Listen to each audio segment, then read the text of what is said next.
finally, the name of the game is results. How else are we going to judge? That's the final judge. Results. It is the name of the game. Results must soon match quality. You might have a nice guy, but finally you got to have results. Nice don't get it. Now there's two parts to results. Here it is. Number one, activity results. Sometimes we don't ask for productivity right away. All we ask for first is activity. Now it's pretty easy to check activity. If you joined a sales organization and you're supposed to make 10 calls first week, it's pretty simple on Friday, right? Pretty simple on Friday. Say, John, how many calls did you make? John says, well, you say, John, well won't fit in my little box here.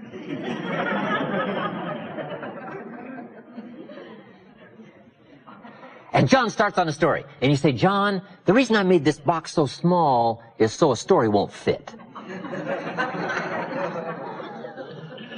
I just need an activity number from 1 to 10.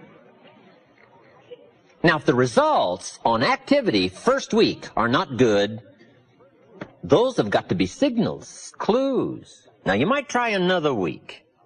But you got to be the judge, right? How far you go in putting a team together with somebody's lack of precise activity. Now, finally, here's the last part, productivity. Finally, the tree must have figs. Finally. The ultimate test of a quality team is productivity. Fruit, evidence, measurable progress in reasonable time. Now, as a leader, you've got to learn to measure results in productivity and activity. And here's part of the skill of leadership. Be upfront in team building with what you expect. Don't let the surprises come later. Put it up front. God was very upfront. Old Testament. God says, if you move toward me, I move toward you. See, that's very upfront. That's called making it fairly clear. You take a step, I step.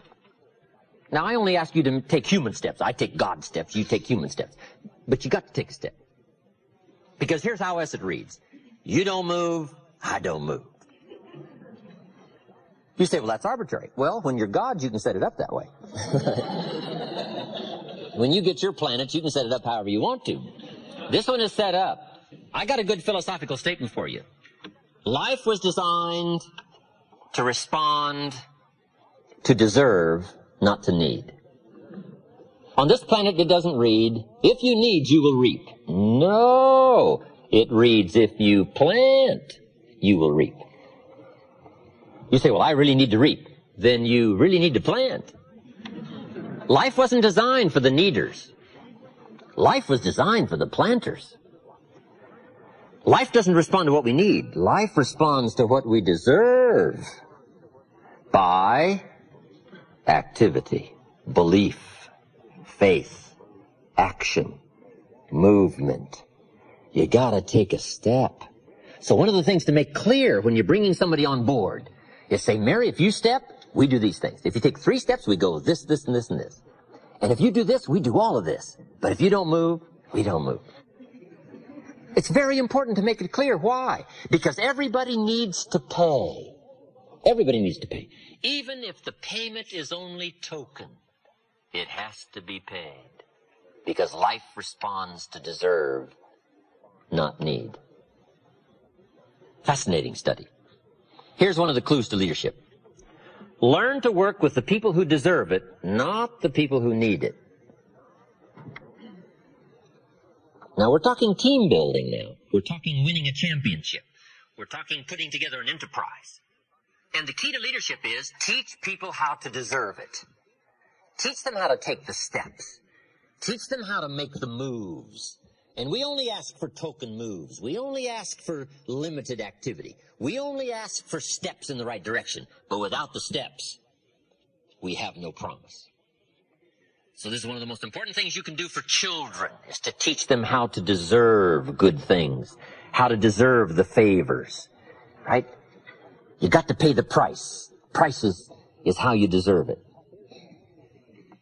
Here's the next key. in building a successful team. You must learn when you've got too many. It's a simple story, comes from the Bible. Now, being an amateur, you sort of have to take my way of putting it. Good Lord said, just take my word for it, you got too many. And Gideon said, well, what should I do? And the good Lord said, try this. Get the 32,000 troops together and give them your last final ringing speech. We're off to fight the Midianite. Something like that. And he said, when you finish the speech, finish it like this. Now then, that we're off to fight, if there's anybody here that's afraid, and you think we're about to lose this battle upcoming with the Midianites, you can be excused this time, go home, can't use you this time. Gideon said, clever, should have thought of that myself. Gets the 32,000 troops together, gets up, gives his last ringing speech, and says, we're off to fight, but if there's anybody here who thinks we're going to lose, you can be excused this time. You can just go home, we're just going to take what's left. And Gideon waits. And sure enough, some went home, and the number was 22,000. Gideon says, wow. Hey, if you've got 32,000 and 22,000 think you're going to lose, guess what? You're going to lose. You got too many. Here's the key to leadership. In haste, it's possible to recruit losers. It doesn't mean it's wrong. It just means it's possible. You say, well, why is that? This is called one of those things. When you're moving, no telling who you collect, right? So here's part of the test, you know. Who thinks we're going to lose? You can be excused this time. So Gideon's got 10,000 left. He says, no problem, we'll do it with 10,000. Good Lord says, well, you still got too many. Gideon says, well, what now? And the good Lord says, try this. March the 10,000 till they're hot and thirsty down by the river, and those that are careless just drop their shield and spear and dive in the water and start drinking. You can't use them, they're too careless. But the ones that keep the spear and the shield and lap the water like a dog, keep looking and alert, those are the ones because they're trained and ready to go. Gideon said, clever. And he marches the 10,000 till they're hot and thirsty down by the river. Sure enough, when he gets to the river, some are hot and careless, and they just throw down their spear and shield and jump in the water. And the number was 9,700. Key to leadership. In haste, it's possible to recruit the careless. It doesn't mean it's wrong. It just means it's inevitable. This is called one of those things. Now, if you've got an important battle, you got to know who's careless. And this was part of the test. So Gideon says, you 9,700, home. And he sent them home, dripping home. Now he's got 300 left. Gideon said, no problem. From 32,000 to 300, Gideon is still willing to try it. We call that courageous leadership. You've got to read the story. Don't have time to give you the whole scenario, but it was a fascinating story. With 300, the battle plan was the most strange, unusual battle plan ever designed. But he won the day, chased off the Midianites. Gideon becomes the military Jewish hero of the day. His story provided for us to read one more time, which says, as a leader, remember, there are times when you may have too many. This is called inevitable. Next, don't linger too long. If you've got a job to do, sometimes you have to be fairly swift in your analysis of who will and who won't and who can and who can't. Jesus said, in putting the Christian philosophy to work, two of you take a city, and you two take a city, and you two take a city, and walk into the city and tell the story. And if they respond fairly soon, stay, and if they don't respond fairly soon, don't stay.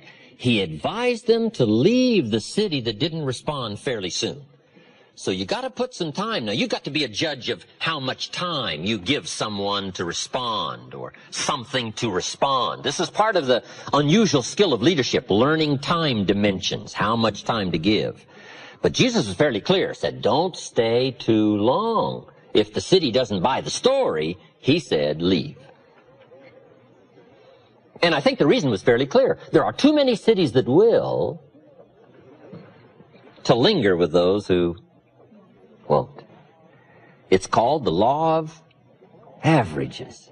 Play the law of averages. Don't stay too long. Now, he gave them some other fascinating instructions that who knows what it all meant. He said, when you walk out of one of these cities that doesn't buy the story, wipe off your shoes. Whatever that meant in those days, no telling what that meant. If you walked out of somebody's house and wiped off your shoes, I mean, no telling what that meant. There's probably some modern gestures that are just as good, but, you know, who knows? I don't know. I'm an amateur on this stuff. But what it does mean, leaders must have a sense of timing. We call it measurable progress. You've got to be smart enough to measure progress, and you've got to also be smart enough to understand reasonable time. We can't be unreasonable with time. The enterprise may be lost for lingering too long and not understanding the law of averages.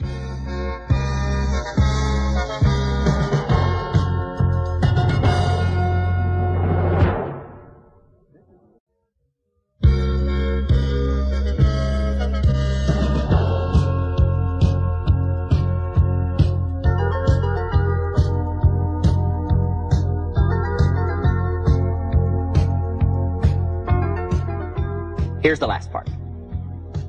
Leaders must understand the fact that there is both good and evil.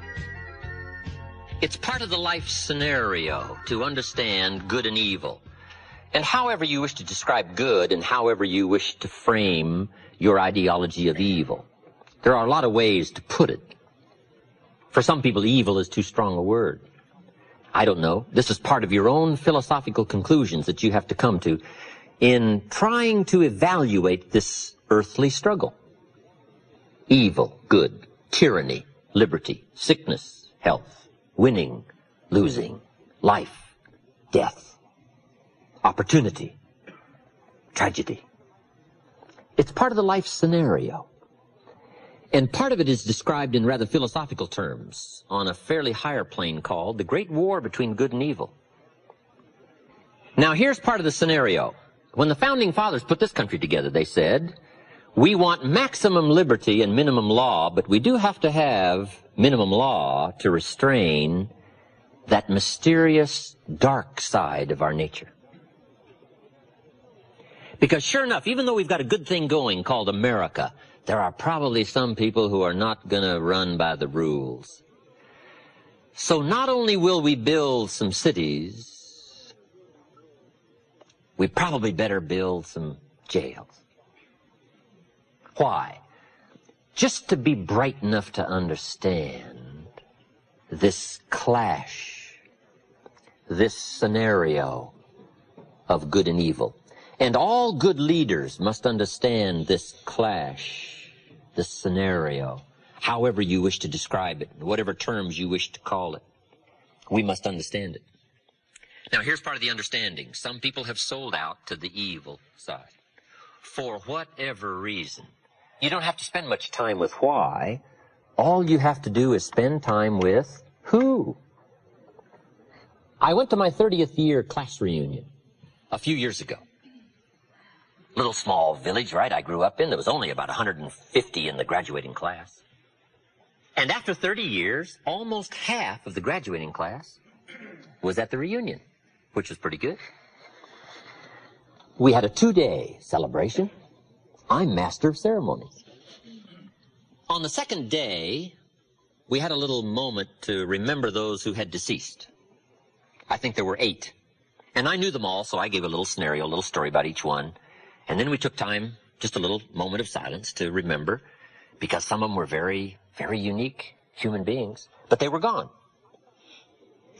I thought later, 8 out of 150 after 30 years. Is that about average? Guess what I discovered? It's about average. So after 30 years out of 150, it's not will 8 be missing, it is only who will be missing. So in part of the scenario of understanding leadership, the key is to not be surprised when the inevitable occurs. Because if you become too surprised, we will call you naive. If the sun goes down, the guy says, "What's happened? What's happened?" It means he hasn't been here long, I guess, right? Or the guy is naive. Come on, come on. There are some things you don't want to look surprised, especially in public. If you say, "Why did John do that?" You say, "Come on, come on." About so many, after so much time, are going to. And it's very sobering as to why some have chosen to give themselves over to evil, and we call it simply one of those things. But the key to leadership is to understand, and the key to leadership is to also be alert and be bright enough to spot it and to see it. All good leaders must understand the story of the frog and the scorpion. It's one of the most important stories for a leader to understand. According to the story of the frog and the scorpion, the story scenario says, the frog and the scorpion appeared on the bank of a river about the same time, and the frog was about to jump in the river and swim to the other side. And along comes the scorpion, and he sees what's about to happen, and he engages the frog in conversation, and the scorpion says to the frog, "Mr. Frog, I see that you're about to jump in the river and swim to the other side." And the frog said to the scorpion, "That is correct." And the scorpion said, Hey, hold it. I would like to get to the other side, but unfortunately I'm a scorpion and I can't swim. Would you be so kind as to let me hop on your back and you swim across the river and deposit me on the other side? I would be grateful.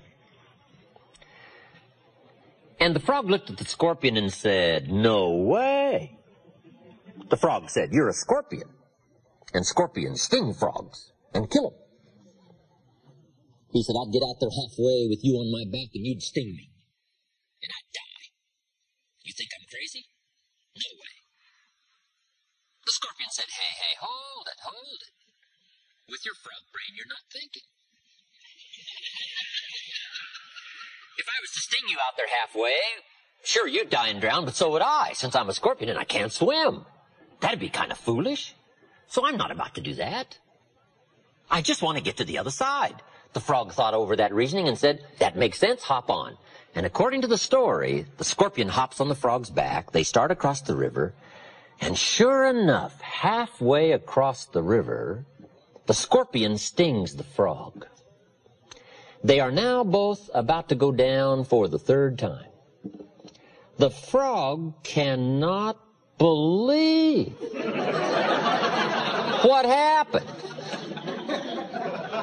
And he said to the scorpion, "Why did you do that? I'm about to die and drown, but so are you. Why would you do that?" And the scorpion said, "Because I am a scorpion." So all leaders must understand the story of the frog and the scorpion. There are shepherds, and there are sheep, and there are wolves. And wise leaders must understand some wolves are so clever, they've learned to dress up like sheep. But do not miss the story of the full drama of life called good and evil. It's part of the test of leadership skill. Awareness, sensitivity, understanding, knowing the scenario, and being on the alert for what is called the inevitable. Let me give you now, just in sort of quick succession, some studies that leaders should engage in. Let me just give you the list. We won't expand on this, but I'm sure you can expand on it in your own good time and in your own good way. But let me give you this list of studies leaders should engage in. Number one, the study of possibility. Possibility. It's so important for leaders to play the what-if game. What if we had enough people? What if we had refined people? What if we had leaders? What if we had a good team? What if we went to the market? What if we accomplished our goal? What could we accomplish? What are the dimensions? What's the size? What's the promise? We call it the what-if game. Possibilities are all around us. We must all be students of possibility. Dr. Schuler calls it possibility thinking. It's not a bad subject for study, possibilities. Number 2 is opportunity.